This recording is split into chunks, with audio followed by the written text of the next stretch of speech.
Hello, everyone. Welcome today. Thank you so much for joining us. My name is Mariela Salinas, and I am a marketing specialist here at Educate 360. I'll be moderating today's webinar, Nurturing Generational Diversity, Unlocking the Strengths of Your Team, presented by the Head of Leadership Growth at Watermark Learning, Dr. J. Pugh.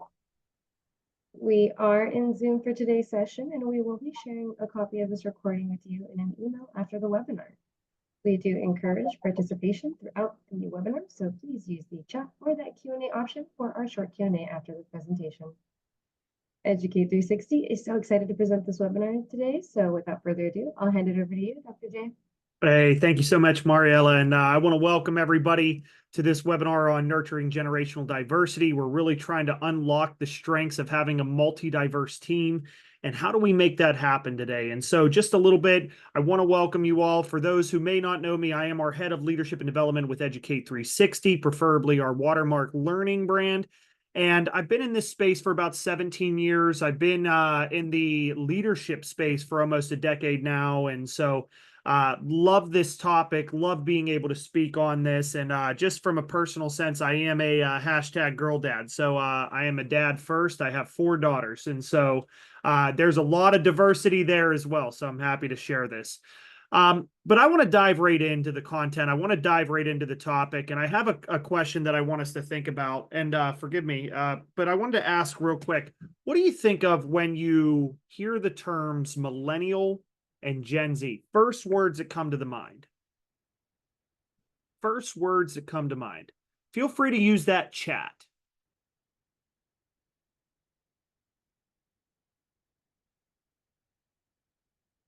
Okay. Young, under 30, tech savvy. There are some stereotypes. Kids come into play. That is where that sits. Born after 1980. I like where we're starting. This is excellent. I like where we talk about sort of differentiation a little bit. And so how does work culture compare, thinking back to where this is instant access? I like this too. Yep, there is student debt that comes into play. Once again, advantages, disadvantages. There's a sense of more of that instant gratification that could come into play. How does the work culture compare to the maybe traditional work norms of maybe 20, 30 years ago versus today's workforce? That's the second question I want to ask. A lot more questions, but a technical proficiency. Very good. Not willing to settle. There's remote work. There's an agility. There could be a lot of, and sometimes different dynamics create different sort of understanding. So not my job. It could be portable. They're not as bound to one company. Really love that from Cody. That's excellent. Some people may view it as less effort. That could be 2 different perspectives. It could be viewed as, hey, they don't work as hard maybe, or it may mean that they work smarter, not harder. So there could be 2 different game plays there. More informal, less hierarchical, Jeffrey. I really like that. That's excellent. That is a huge piece. And Bobby, I really like the idea of more focus on work-life balance. Flexibility is more important. Yes, this is really, really important. And what I like about what I'm seeing here is there's almost this understanding of a work is not everything mentality. Work is not everything. Work is not end all be.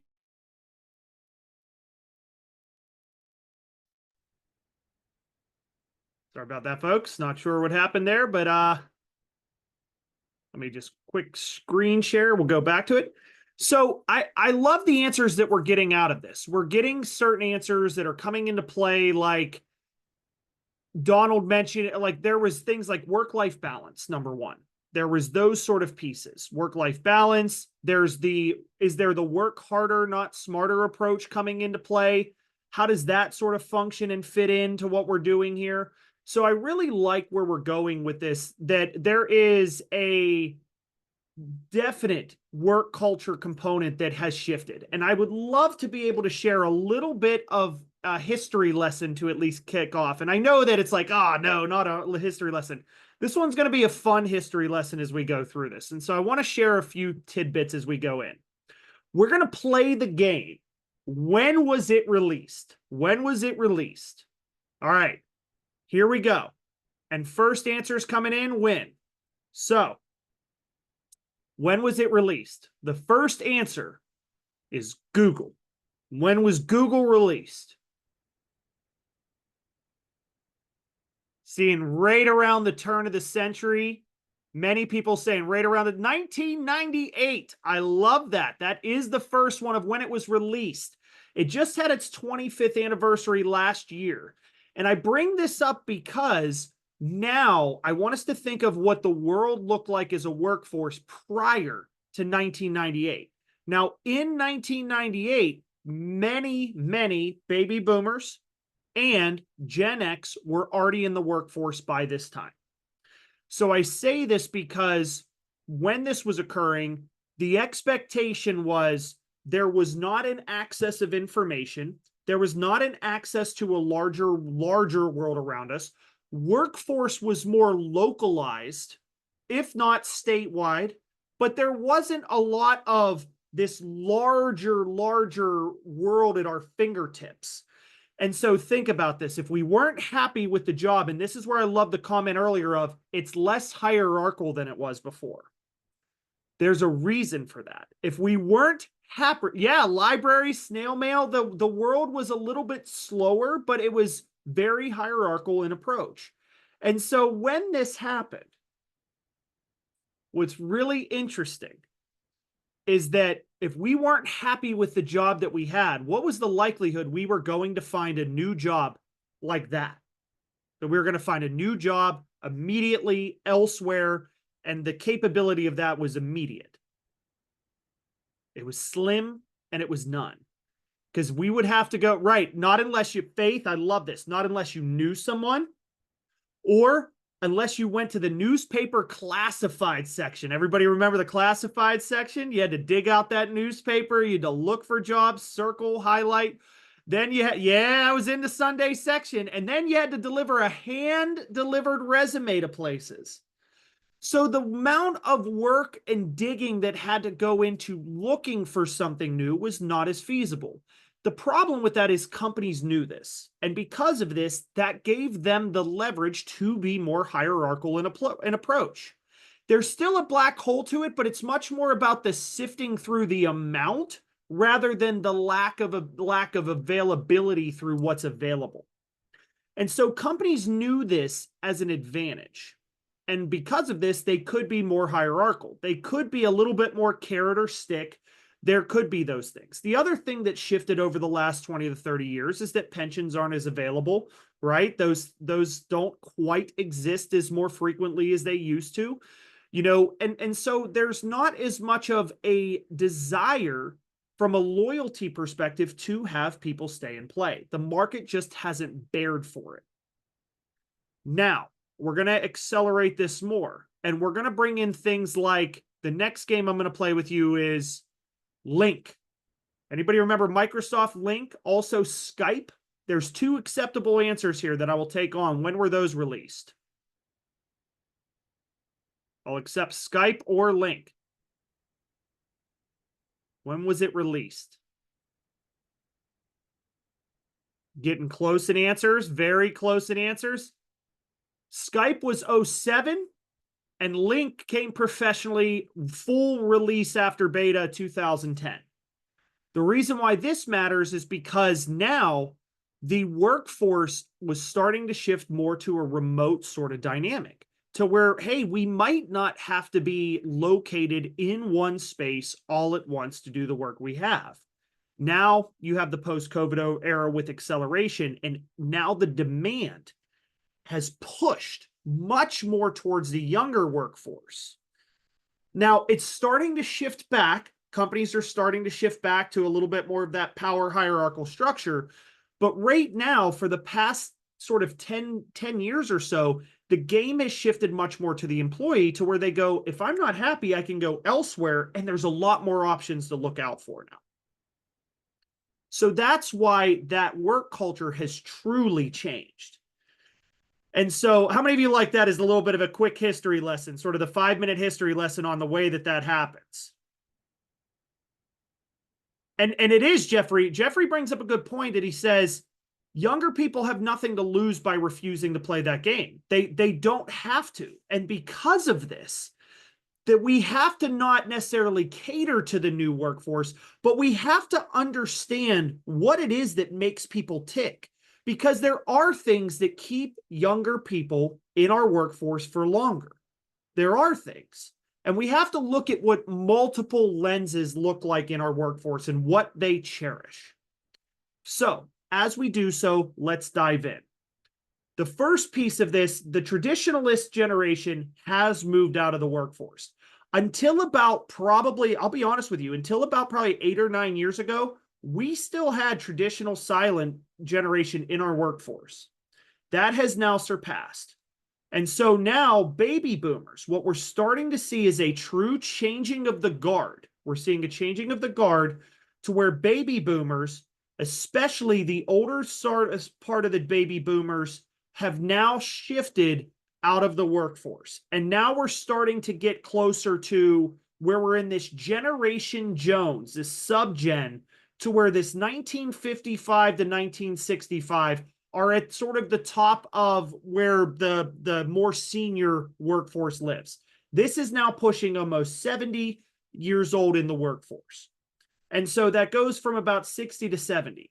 The reason why I bring this up is because they are very cynical. They have watched, and I'm from a history lesson, they have watched the economy sort of see a massive dip, a massive push when in the early 80s with the recession. And so because of this, they learned how to be very resourceful. So what they value more than anything else, and if there's anybody here that's Generation Jones, please feel free to speak up. They value their grit and their integrity. They value the work hard mentality.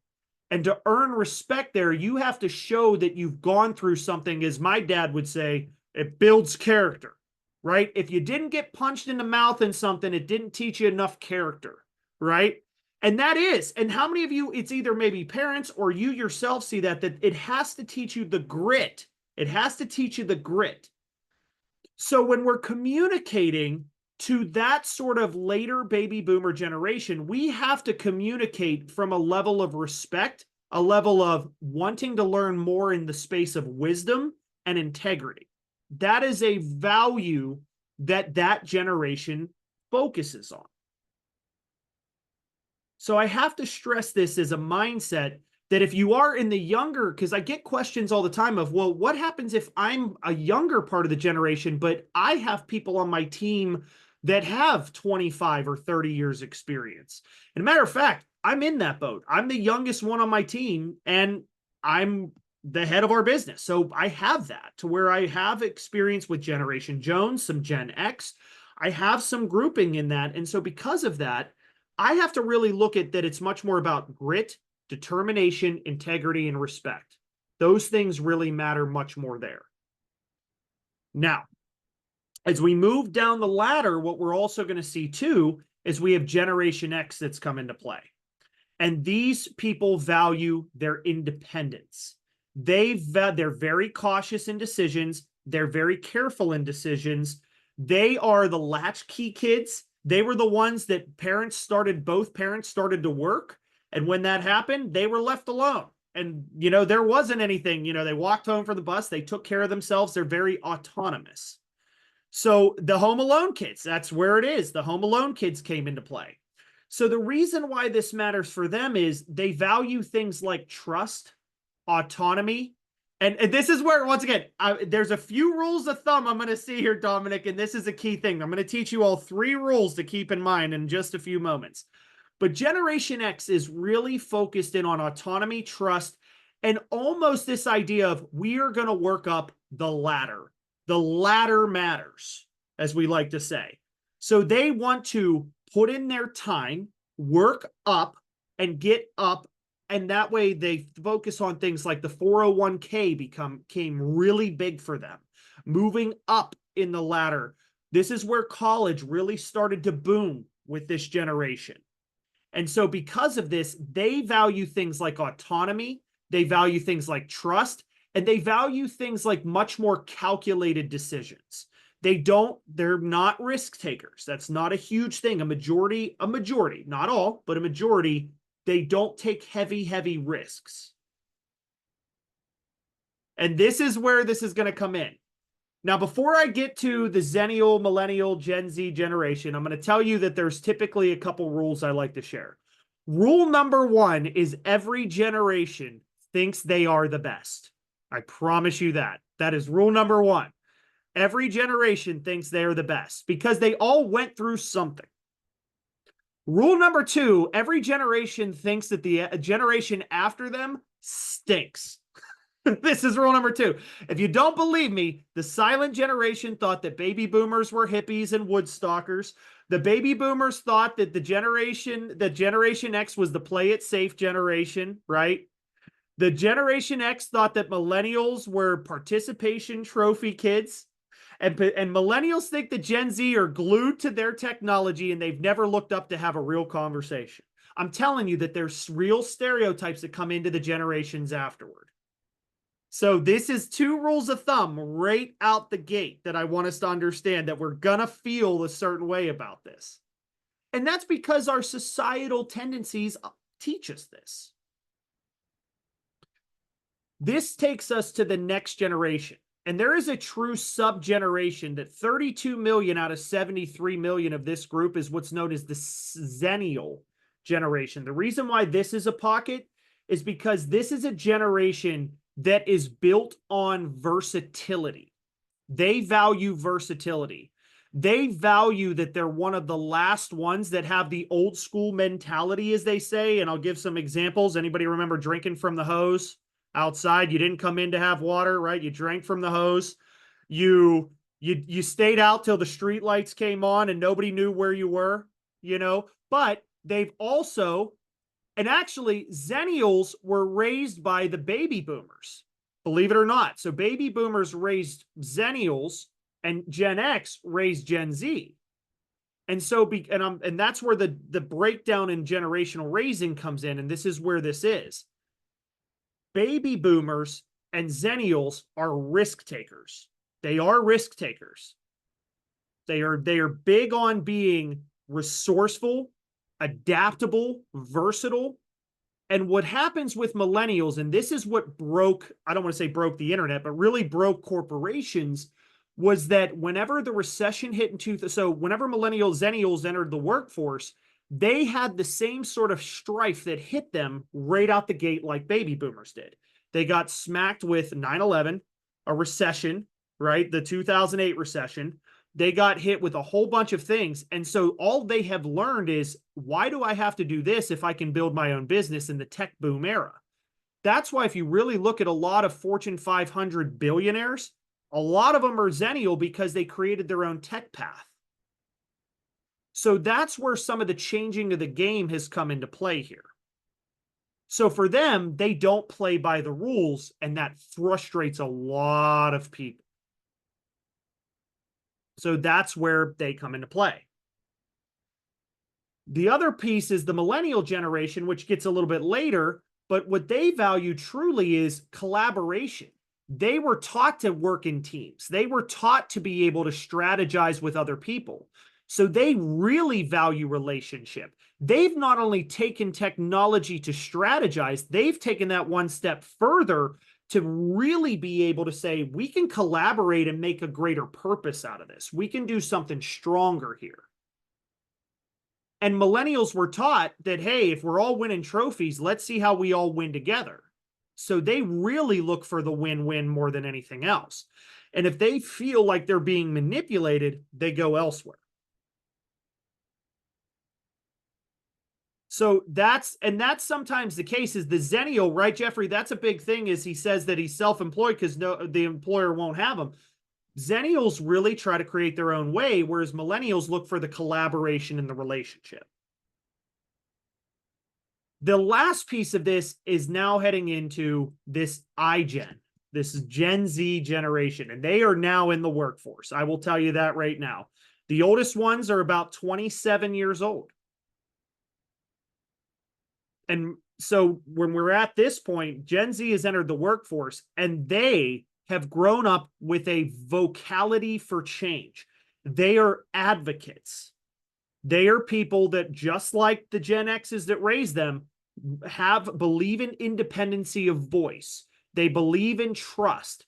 They believe in, but they take it one step further, where they truly value diversity in thought and advocacy and change, because that's the platforms that they grew up with. They've only known growing up on social media platforms. So because of that, they've always had a voice.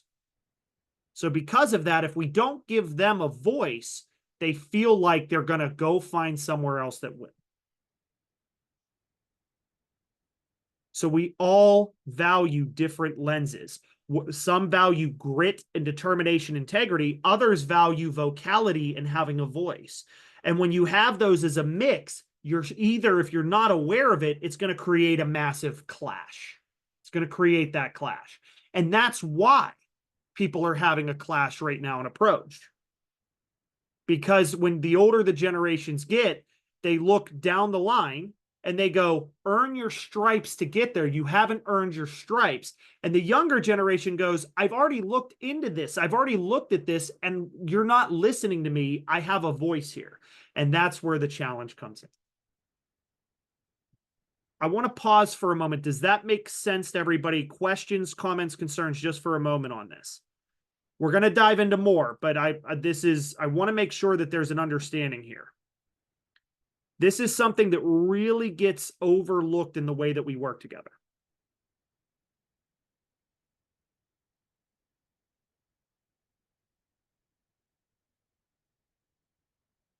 Excellent. All right. So as we continue, here's why this is so important to know. Brace yourself for this. As of 2015, millennials were about a quarter of the workforce.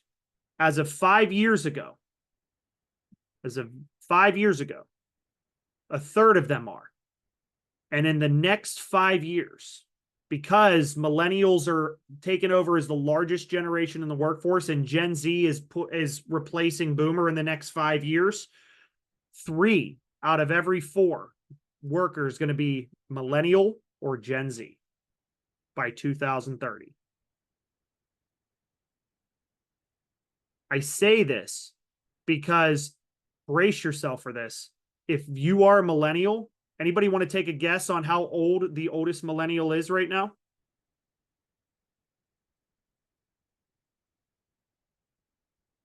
You guys are all around at 43 years old. They've already been in their career for half of their career already. Whose mind just exploded? Isn't that neat? I mean, it's interesting to think of. So, and that's why, if you're feeling the crunch of businesses that appear to be moving faster and faster and faster and faster and faster, what ends up happening, and I didn't want to make anybody feel old, I promise, we're all young at heart. We're as young as we feel. But I bring this up because that's why, if things feel faster in the way they're moving, it's because the world is much larger, the market's much larger, and we're moving so fast. The term is geriatric millennial. It's interesting to see how this has changed the game. And so they are taking over. I mean, that's really where we are, is the next phase of leadership. And not dead Xer. I'm going to tell you right now, where a lot of the next wave of CEOs and CXOs and a lot of C-suite members are turning into are going to be the Gen X and the Zennial producers. And this is where this comes into play, is that they are overtaking as the largest generation. The reason why this matters is you're going to start seeing what is known as flat communication. Hierarchy still exists, by the way, but millennials and even late Gen Xers grew up that they didn't just sit here and get lectured at and take notes. They grew up working more in partners, working more in teams, and doing so. So the workforce change style is more collaborative style. It is. They've also seen that diversity is not only important, but it's expected. Diversity in thought, diversity in race, diversity in gender, that is an expectation. Millennials also flooded the market. And I saw this earlier where it was said that they are saddled in student debt. Yes, because baby boomers said, I had to work my way through X. I may not have the opportunity to go to college. You're going to college. And guess what? They all went to college.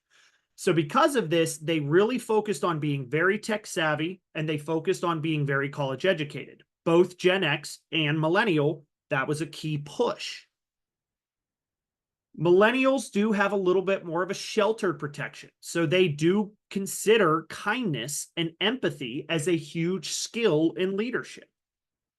And they do seek credit and acceptance. Now, I'm going to tell you that it's not necessarily in recognition. We're going to talk about what that looks like in a little bit. So here is the next question I want us to think about. And yes, and Dominic, I like this. They're more accepting of change and they adapt faster. And if we don't have a workforce that pushes for that, what ends up happening is they start to get left behind.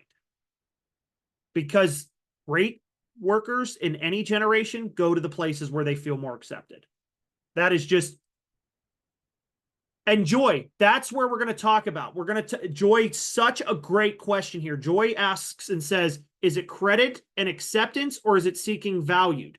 We're going to talk about the difference between recognition and appreciation. And Joy, it's much more about appreciation than recognition. That is such a great point. That's going to be what we dive into. That is such a brilliant question. So think about this for a minute. How do we make sure that as we're hitting 4 or 5 different sub-generations, how do we make sure all employees are engaged? What does engagement look like to each generation? And Donald, you're absolutely right. Appreciation is 100% customized. What does engagement look like to each generation?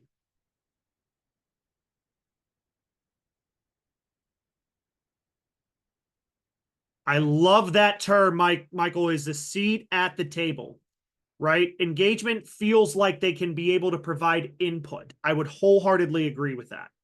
It looks like input. It's knowing that it's valued. It doesn't mean that it's going to be moved forward with, but there is that additional time to consider and listen.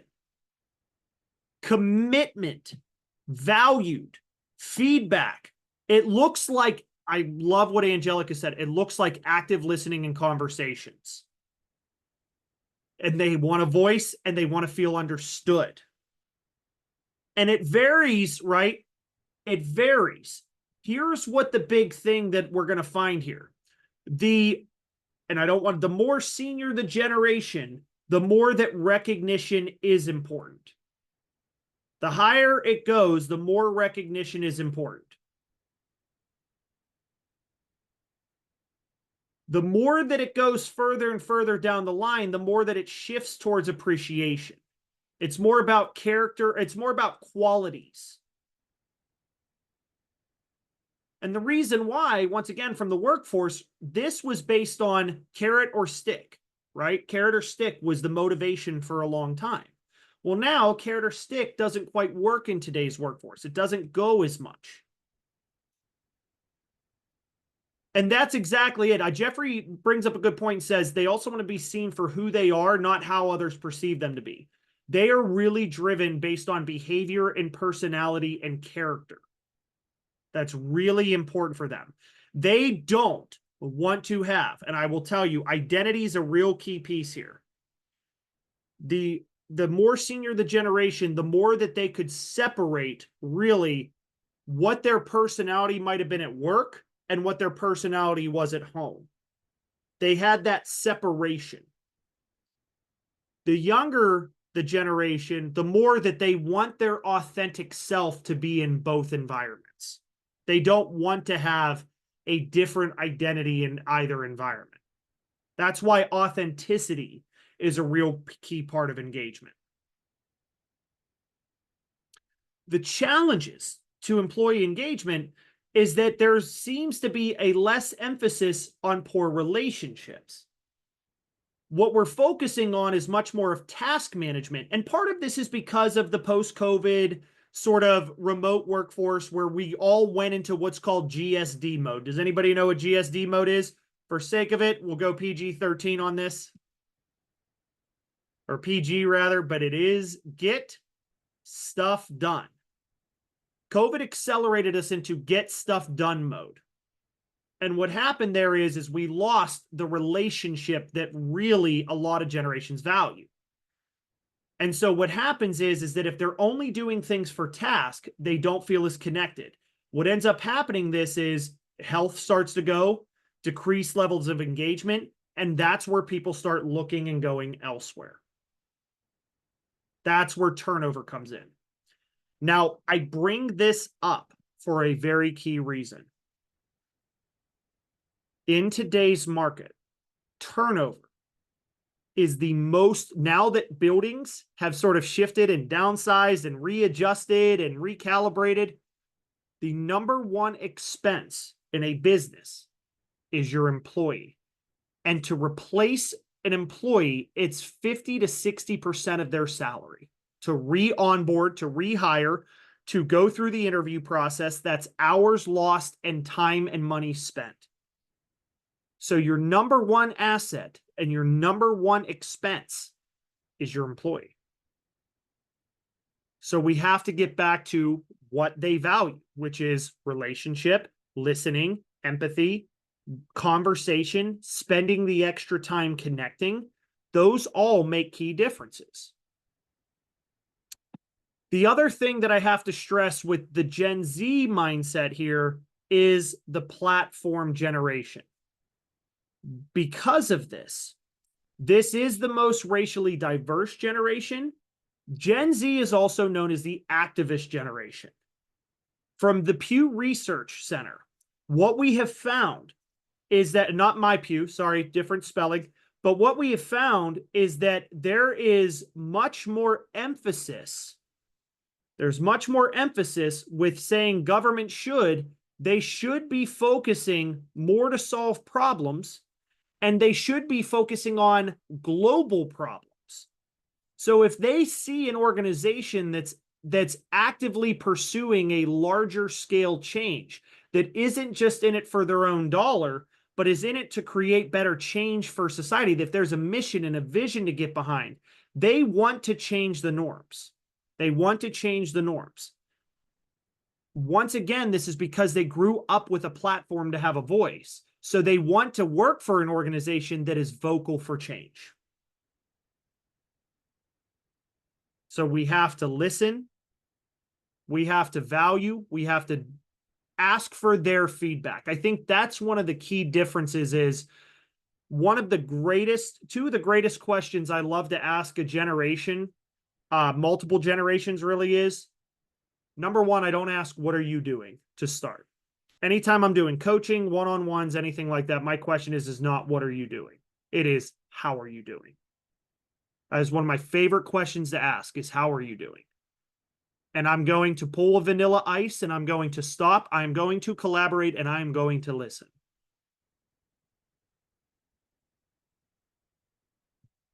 That is one of the first questions I like to ask. One of the next questions that I really love to ask is, what are your thoughts on this? What are your thoughts? The chat just blew up on the Vanilla Ice reference. There it is. But to really hone in on this, one of the other questions is what are your thoughts on this? I really love to ask people where their thoughts are on things.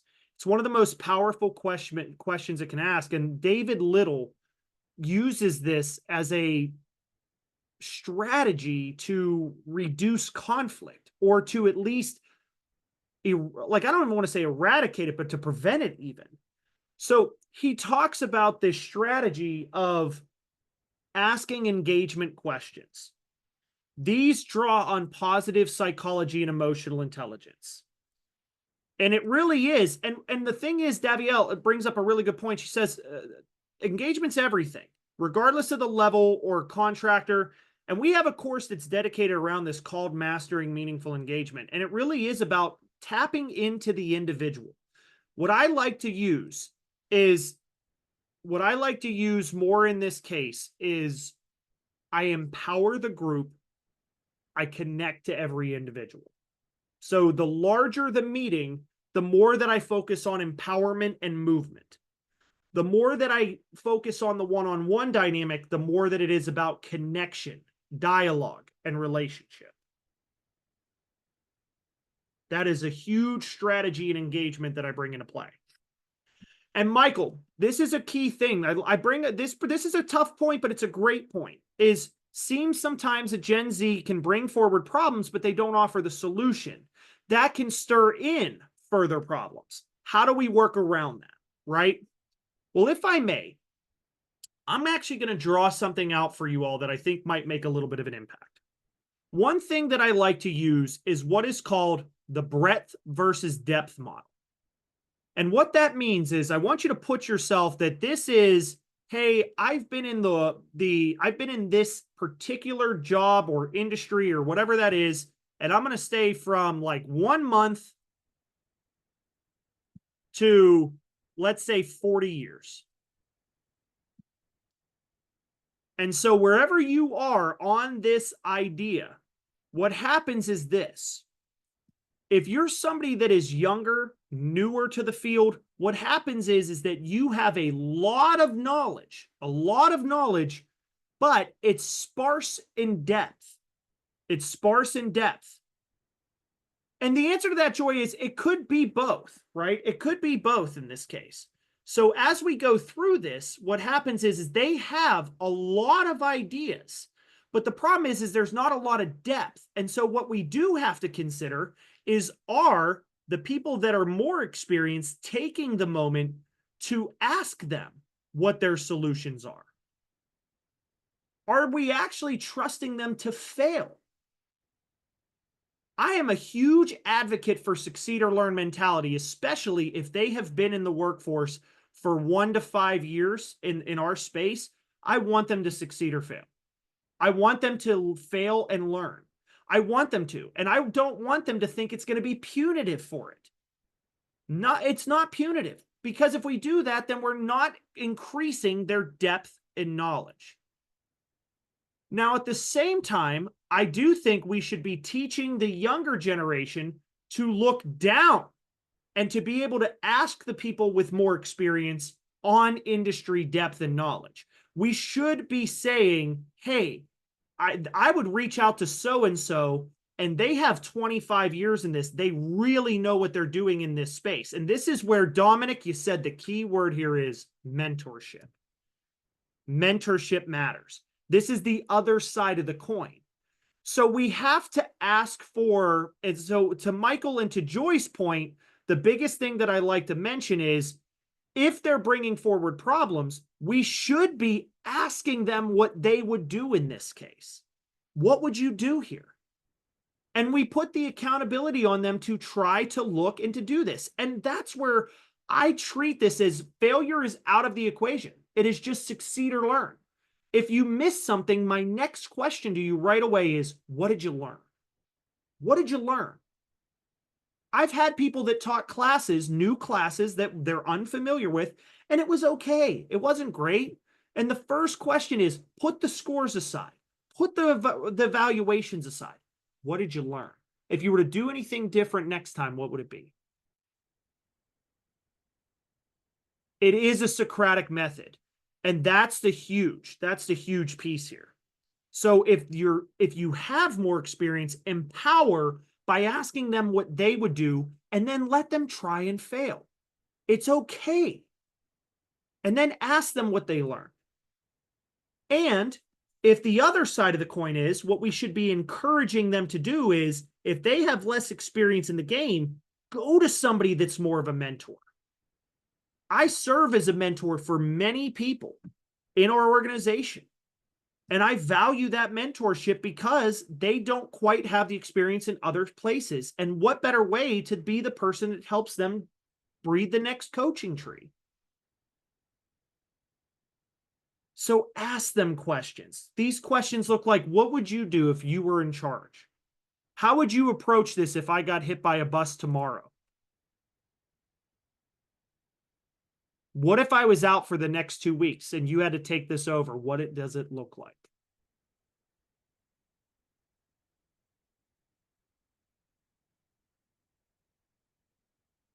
That needs to occur. So that's why I love to ask engagement questions. The other way I focus on this, that I call this, is empowerment questions. I want to put accountability and a little bit of onus on them too. So that's sort of the underlying tone with them too, is listen, if there's a problem, we're going to need to look at this a different way. And that's going to be on all of us, including you. So the onus comes back to you a little bit. What would you do different?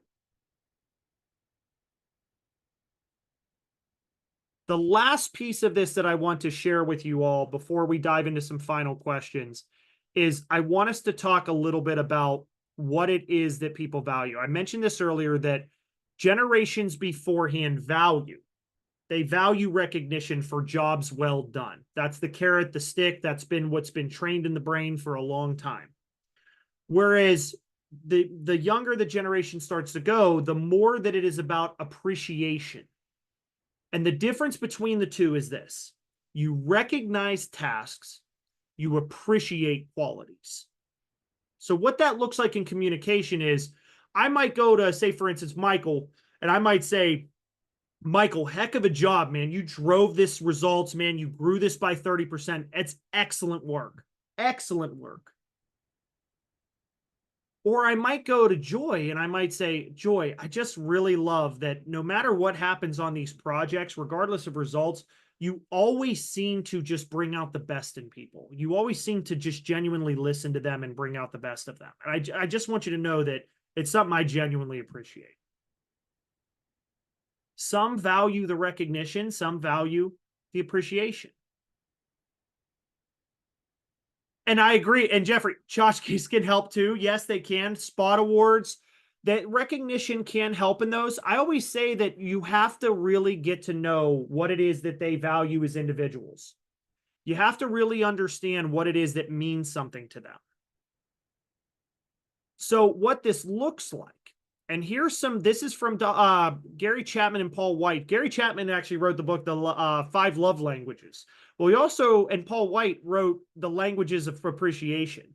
And what we found is that number one, more than anything else, are words of affirmation still affects both generations more than anything else. Words of affirmation is still the highest. The shift, though, that really means something, and this is going to be where a massive change in arc starts to change. Ready for this? What ends up happening is that quality time matters so much more now to the newer millennial, to the newer generation, whereas the acts of service mean so much more to the older generation. And the words have to be sincere. You're absolutely right on this. The words have to be sincere. They have to mean something. They have to matter. But the quality time, what that means to them is they're not about saying, hey, I'm going to put in overtime to do this. They want the work-life balance. They want to be able to spend time. Whereas the acts of service means dig deep and work hard. The more that each generation understands each other in this case, the better.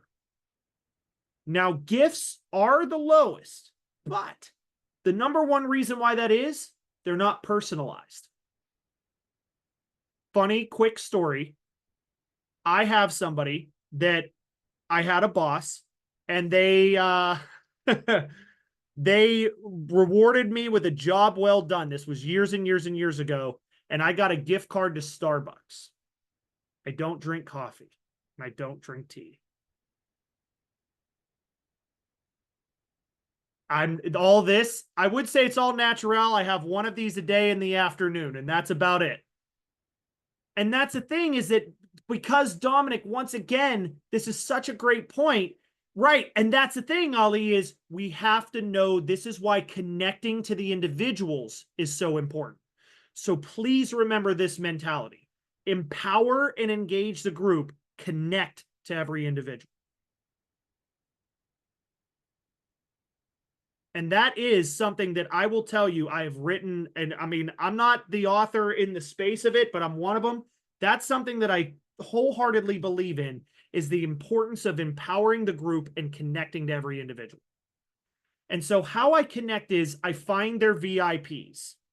And what VIPs look like is, number one is values. What do they value as people? Do they value work-life balance? Do they value flexibility in the way they work? Do they value connectivity? I look for what things value. I have some people that I make time for, and I have some people that my goal is to save them time. Are they a save time people, or are they a make time people? Are they work-life balance? Here's the other thing. Do they love to tell you how their weekend was? Or do they already say that their weekend already happened? I always say there's the people that ask you how your weekend was, and there's the people that don't. Which one are they? So what do they value? That's the first thing. The second thing is, what are the interests that get them to perk up? I will tell you, and I'm happy to share my location. I'm out of Pittsburgh, PA. I am a Yinzer, as they say. I bleed black and gold. I am a Pittsburgher through and through. You talk to me about sports, I will go to that end of the earth with you. But I have somebody on my team that's really big into art and culture. It's a little different for me. So because of that, I asked to learn. Teach me. It's important to you, so it is important. And the last things that's my favorite is peak times and weak times. What does their social battery look like? So what I mean by this is I want you to think of when you're at your peak for communication, right? Communication. For communication, here's what I mean. I don't mean peak time for productivity. My peak time for productivity is normally between 3 and 5. If you try to talk to me and bring up new problems for me, guess what? That becomes tomorrow's problem in my mind, unless it's an absolutely urgent item. But that's where I live. But I know that I have a director. I have 2 directors on my team. One director on my team, if you ever had them, they are amazing in this space too. And if you've ever seen webinars with them, Dr. Susan Hydorn, Andrea Brockmeyer, they are 2 amazing facilitators, directors. Susan is as early can be. So I catch her early with communication. I know that that's her peak time in communication. Andrea's peak time is later in the day. It's afternoon. Normally, she is at her best, very communicative, very bonding, building, right after probably about 10 o'clock. She is really on point. But I better know when that is. What does their peak times and weak times look like? And I agree. How to Win in Friends and Influence People is a really great book as well. And Susan, that's the idea. Some people, they need to have the coffee kick in. They might need to get a couple things done to feel productive. Other people, I'm already rolling at 5:30. I've already ran for the morning. I've already got my kids on the bus. I've already taken care of everything. I'm ready to talk. But then I run out of steam. So know thyself and learn the other. Pretty helpful stuff, folks. We teach a lot about VIPs in our classes, and that's an important piece in those. All right. So in this case,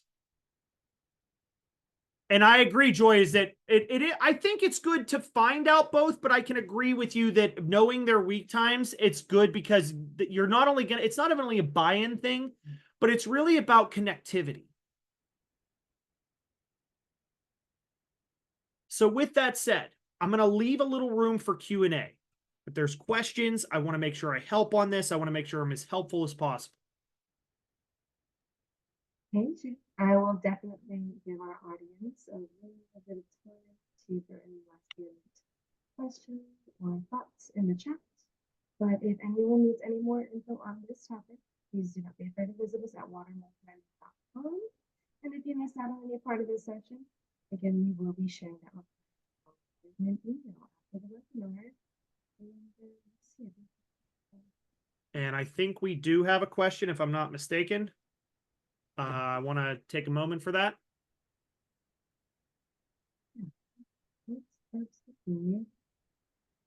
Oh, I saw. Hey, that's a heavy one, by the way, is I just missed a pizza party for this webinar. That's saying something. That's dedication.